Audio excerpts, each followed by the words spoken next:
Kisah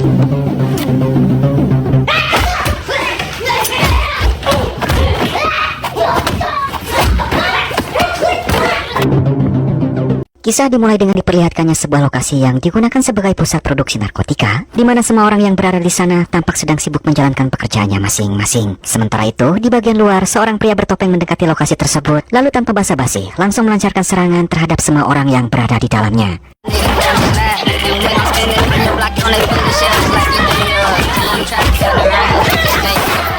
Diketahui bahwa tujuan pria tersebut adalah untuk mengambil seluruh uang sekaligus barang haram di tempat itu, yang kemudian akan ia jual kembali. Dan setelah berhasil melumpuhkan semua orang yang ada di sana, pria itu pun berusaha melarikan diri. Namun di luar sudah banyak polisi yang mengepungnya, hingga akhirnya ia berhasil ditangkap tanpa perlawanan.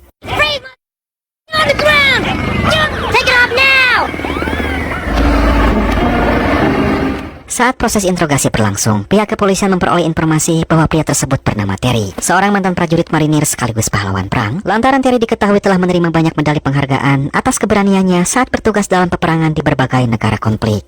Silver Star in Afghanistan, Soldier's Medal promoted to Sergeant Special Ops. Hingga tak lama kemudian, kepala kepolisian bernama Rick datang dan menyampaikan rasa kekecewaannya karena seorang mantan marinir seperti Terry kini harus terjerumus ke dalam dunia kriminal. Lantas Terry menjelaskan bahwa tindakannya ini dilakukan karena keterpaksaan, lantaran setelah pensiun dari militer ia sama sekali tak mendapatkan tunjangan dari pemerintah. Ia juga telah mencoba melamar pekerjaan ke berbagai proyek pemerintah, namun selalu ditolak. Sementara ia sangat membutuhkan biaya untuk operasi anaknya yang harus segera dilakukan, sehingga akhirnya ia nekat merampok uang dan barang haram dari para pelaku sebelumnya untuk kemudian dijual kembali demi memenuhi kebutuhannya. I'm living projects. I can't afford medicine, food, serve my country. Come home. You understand that? Mendengar penjelasan tersebut, Rick selaku kepala kepolisian menyampaikan bahwa ia memiliki sebuah tugas khusus untuk Terry, di mana tugas tersebut adalah menyusup ke dalam sebuah penjara swasta guna mengungkap seluruh kejahatan yang dilakukan oleh sang kepala sipir. Lantaran selama ini pihak FBI dan kepolisian telah mencurigai kepala sipir tersebut karena banyak narapidana yang tewas secara tiba-tiba tanpa alasan yang jelas. Dan selain itu, agen DEA juga mencurigai kepala sipir sebagai pengedar narkotika yang bekerja sama dengan jaringan mafia. Rick pun berjanji bahwa jika Terry berhasil menjalankan misi rahasia tersebut, pemerintah akan menanggung biaya operasi anaknya serta memberikan imbalan dalam jumlah besar. Dan karena sedang berada dalam kondisi terdesak secara finansial, Terry pun tanpa pikir panjang langsung menerima tawaran tersebut. I want you to do anything you can get your hands on that I can use some evidence of human rights violation. 10 years in state pen, or you could go inside.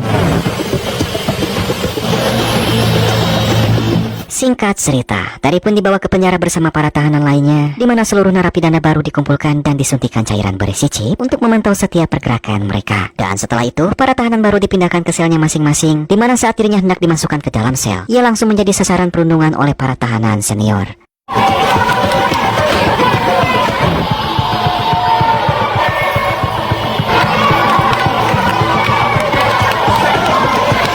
Setibanya di dalam sel, Terry menemukan sebuah ponsel di bawah ranjang, di mana setelah ponsel itu dibuka, terdapat pesan yang menjelaskan bahwa ponsel tersebut sengaja dikirim oleh Rick agar dirinya dapat segera melaporkan segala aktivitas kejahatan kepala sipir.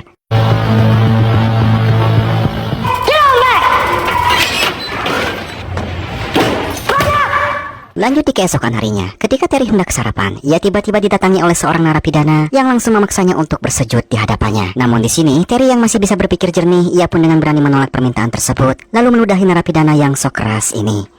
Get on your knees and bow down. Yeah, that's right. Mom's a monkey.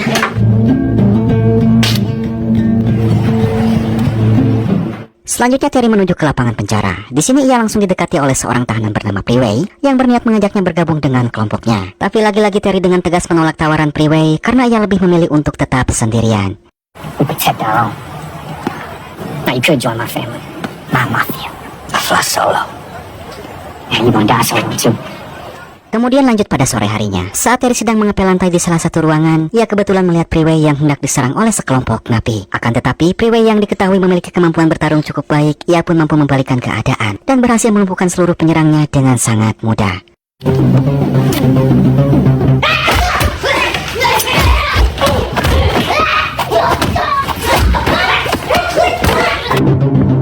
Terry yang melihat kejadian tersebut, ia pun langsung menyadari bahwa Freeway bukanlah sosok yang bisa dianggap remeh. Selanjutnya ketika ia sedang berada di toilet, Terry justru menjadi sasaran serangan dari sekelompok narapidana yang sebelumnya telah ia ludahi.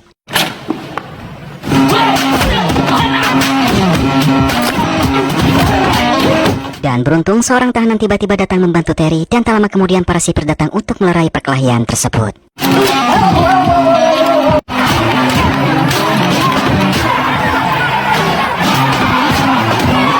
Selanjutnya Terry pun dibawa oleh para sipir untuk menghadap sang kepala sipir yang bernama Warden. Di mana saat itu Terry mulai menyadari bahwa Warden adalah target utama dalam misi rahasia yang sedang ia jalankan. Warden menyampaikan bahwa ia berniat merekrut Terry untuk dijadikan sebagai petarungnya karena mengetahui latar belakang Terry sebagai mantan marinir yang disegani. Warden juga menjelaskan bahwa di dalam penjara tersebut terdapat ruang bawah tanah yang digunakan sebagai arena pertarungan antar narapidana. Ia menambahkan jika Terry bersedia menjadi petarungnya, maka masa hukumannya akan otomatis dikurangi. Namun sebaliknya, jika Terry berani menolak, Warden memastikan bahwa Terry tidak akan pernah bisa keluar dari penjara tersebut. Sehingga pada akhirnya Terry menyetujui tawaran tersebut karena ia memang berniat mengungkap seluruh kejahatan Warden untuk dilaporkan kepada Rick selaku kepala kepolisian. Now, what I need you to do is meet your new roommate. Setibanya di dalam sel, ia mendapati tahanan yang sebelumnya telah menolongnya yang diketahui bernama Bones. Dan rupanya Terry sengaja ditempatkan satu sel dengan Bones demi keamanan sekaligus untuk melatihnya. Kemudian Bones pun mengungkapkan bahwa ia telah mendekam di penjara tersebut selama 4 tahun lamanya. Ia menjelaskan bahwa sejak Warden menjabat sebagai kepala sipir, para narapidana kerap dipaksa untuk bertarung hingga salah satu di antara mereka tewas. You're an inside assistant now, soldier. Whatever it takes. I want to get home to my daughter. Mendengar hal itu, Terry pura-pura izin pergi ke toilet untuk segera melaporkan seluruh informasi yang baru saja ia peroleh kepada Rick. Bones, it's your bathroom now.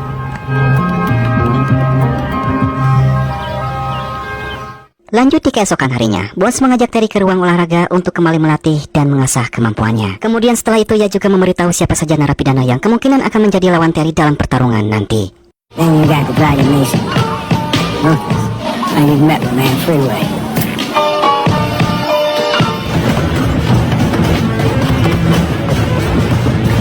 Hingga akhirnya, tepat pada malam hari, Terry pun segera dibawa ke ruang bawah tanah karena sebentar lagi ia akan segera mengikuti pertarungan. Dan sesampainya di sana, ternyata sedang berlangsung pertarungan antara Freeway dan salah satu narapidana lainnya, di mana pertarungan tersebut sengaja disiarkan secara langsung kepada seluruh narapidana. Dan tentunya terlihat Warden selaku kepala sipir begitu menikmati jalannya pertandingan itu.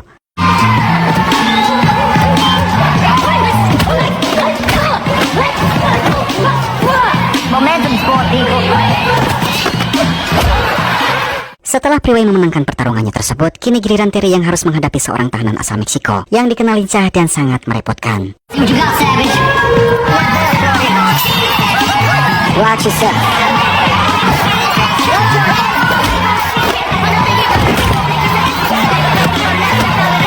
Dan ya, pada ronde pertama Terry tampak sedikit kewalahan menghadapi pria asal Meksiko ini. Namun tak lama berselang, tepatnya di ronde kedua, ia pun berhasil menghajar lawannya tersebut sampai tak berdaya.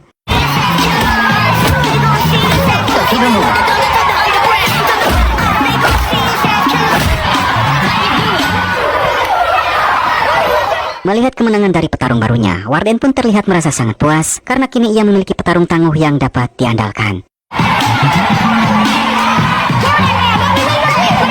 Usai pertarungan, Freeway menemui Warden dan meminta agar dirinya segera dibebaskan karena telah memenangkan laga sebelumnya. Namun di sini Warden menolak permintaan itu dan menyatakan masih ingin melihat Freeway bertarung, sehingga Freeway yang merasa kecewa dengan pernyataan sang kepala sipir. Ia pun kemudian mengancam akan membuat kerusuhan besar bersama anak buahnya jika tidak segera dibebaskan.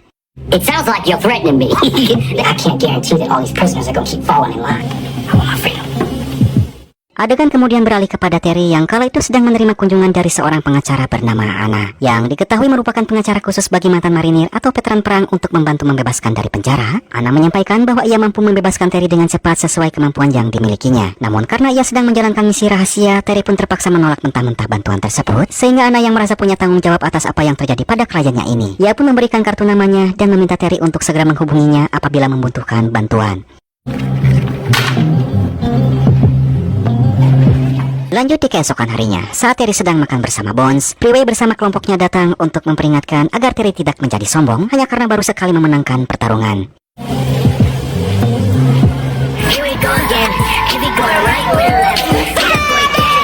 Dan singkatnya pada malam hari, Terry kembali diturunkan ke arena untuk menghadapi seorang tahanan asal Asia yang tampak angkuh dan memamerkan kemampuan kungfunya. Namun ketika pertarungan baru saja dimulai, Terry pun langsung menunjukkan kemampuan yang sesungguhnya. Hingga inilah yang terjadi.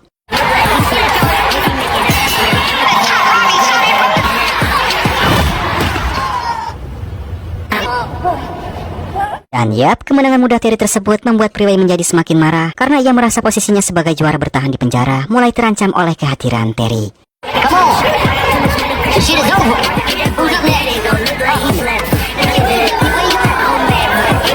Lanjut di keesokan harinya, saat Terry sedang beraktivitas, ia tiba-tiba dihampiri oleh dua orang anak buah Priway yang langsung menyerangnya.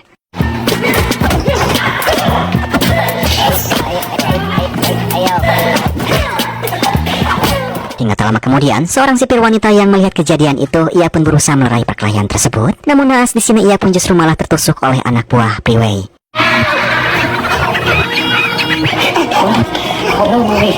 Singkatnya, Terry yang sudah diliputi amarah, ia pun segera menemui Warden dan meminta agar dirinya dipertemukan dalam pertarungan melawan Priway. Namun di sini Warden menilai bahwa Terry masih belum cukup kuat untuk mengalahkan sang juara Priway. Tapi meski demikian, Terry tetap bersikeras agar pertarungan melawan Priway segera dilaksanakan lantaran ia sudah merasa yakin akan kemampuannya. Set up the fight. No, you haven't made your way to that fight yet. It'll take his ass out. Set it up. Singkat cerita, malam itu Warden membawa Priway beserta dua anak buahnya ke ruang bawah tanah, lalu tanpa ragu menghabisi kedua anak buahnya tersebut. Warden menyatakan bahwa tindakannya itu merupakan hukuman atas keberanian mereka yang telah melukai sipir wanita dan bertindak di luar batas.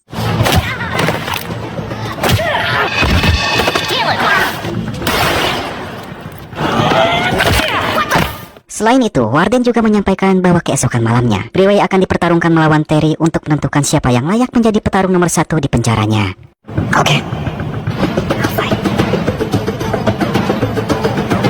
Keesokan paginya, Terry dan Bones terlihat berlatih keras untuk mempersiapkan diri menghadapi Priway, dan Terry juga tak lupa menyempatkan diri melaporkan kondisi penjara kepada Rick.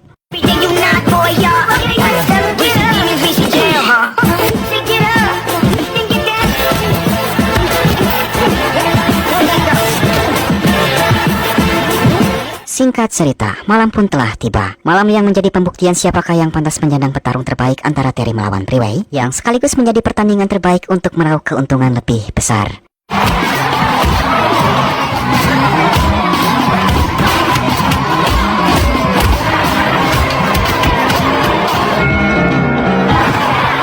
Dan ya, pada akhirnya Terry berhasil mengalahkan dan melumpuhkan Priway dengan sangat mudah. Bahkan saat itu ia pun harus ditarik oleh Bones sebelum dirinya lepas kendali. Lanjut di keesokan harinya, seluruh narapidana terlihat tunduk kepada Terry karena kini ia telah menjadi juara di penjara tersebut setelah ia mengalahkan sang juara bertahan yang cukup lama, yaitu Priway.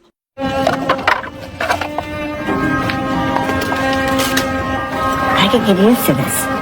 Sampai tak lama kemudian, ia pun dipanggil oleh Warden yang menyampaikan rasa terima kasihnya karena rekaman pertarungan semalam berhasil terjual dengan harga tinggi. Warden kemudian mengajak Terry berkeliling penjara sambil mengungkapkan rencananya untuk menjadikan Terry sebagai pemimpin para narapidana. Selanjutnya, Warden membawa Terry ke lokasi produksi narkotika yang tersembunyi di dalam penjara, yang membuktikan bahwa kecurigaan DEA selama ini benar, yakni Warden merupakan bandar narkoboy yang menyamar sebagai kepala sipir. Warden juga memperlihatkan jasad dua anak buah Priway yang telah ia habisi, seraya menyatakan bahwa tindakannya itu merupakan bentuk kepeduliannya terhadap Terry karena mereka sebelumnya berniat mencelakainya.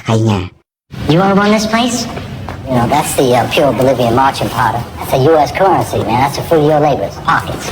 I want you to know that I am here for you. Namun setelah mendengar semua penjelasan tersebut, Terry justru dengan tegas menolak tawaran Warden yang kemudian memicu rasa kecewa dari kepala sipir tersebut. Dan setelah itu, Warden membawa Terry ke ruangannya untuk dipertemukan dengan seseorang yang ternyata dia adalah. When we say you're done. Dan ya, di sini Terry begitu terkejut karena orang yang dimaksud adalah Rick, sang kepala kepolisian. Terungkap bahwa selama ini Rick dan Warden telah bekerja sama dalam menjalankan bisnis ilegal, termasuk menjual rekaman pertarungan di penjara serta mengedarkan narkotika. Better if we all got together, spoken personal. Good friend, Commissioner must. Sejak awal pertemuan, Rick memang telah tertarik pada kemampuan Terry sebagai mantan marinir, hingga akhirnya ia menjebaknya dengan dalih misi rahasia di dalam penjara tersebut. Warden kemudian menghadirkan Bones, sahabat Terry yang telah ia sekap, dan mengancam akan membunuhnya jika Terry berani menolak bekerja sama. Sehingga dalam kondisi terpaksa, Terry pun akhirnya menuruti perintah Warden untuk menjadi petarung sekaligus membantu operasional bisnis ilegal miliknya. Okay, I'll fight. Told you he was a man. Namun pada malam harinya di dalam sel, Terry terlihat sedang menyusun rencana bersama Bones. Hingga di keesokan harinya, secara diam-diam Terry dan Bones mengajak para narapidana lainnya untuk melakukan pemberontakan terhadap kejoliman Warden, di mana para tahanan yang merasa takut sekaligus segan kepada Terry. Mereka pun akhirnya mengikuti semua instruksinya.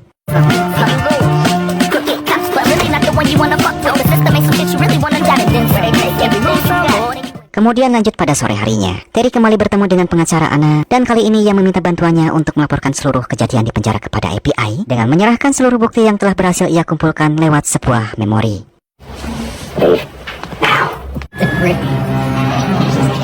Keesokan harinya, Warden dan Rick terlihat mendatangkan seorang petarung baru yang bertubuh tinggi besar dari penjara lain untuk dipertarungkan melawan Terry nanti malam. Dan singkatnya, petarung tersebut dipertemukan dengan Terry, di mana saat itu Terry pun ternyata relatif mudah untuk mengalahkan lawannya ini.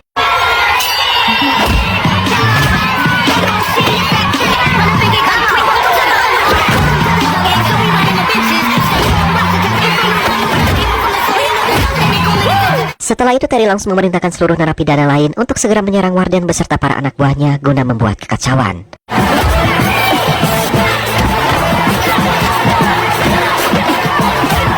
Dan di tengah situasi yang terjadi, Warden pun berusaha melarikan diri dari keributan. Namun akhirnya di sini Terry berhasil mengejarnya hingga keduanya saling berhadapan.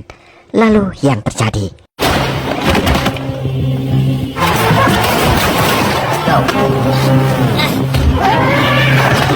Yap, beruntung Bones datang dari belakang dan langsung menyerang Warden hingga situasi sempat berbalik. Namun ketika mereka berdua sedang lengah, Warden berusaha menggapai kembali pistolnya yang sempat terjatuh. Sampai tiba-tiba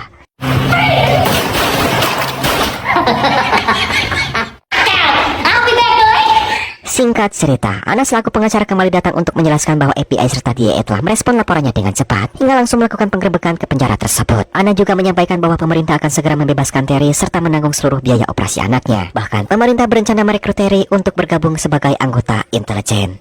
I coordinated with the secretary's office for you to be released today. Thank you. Do you need a ride? Hingga pada akhirnya, Terry pun telah dibebaskan dari penjara, dan ia tak lupa mengucapkan terima kasih kepada Bones yang telah menjadi sahabatnya selama ia menjalani masa tahanan.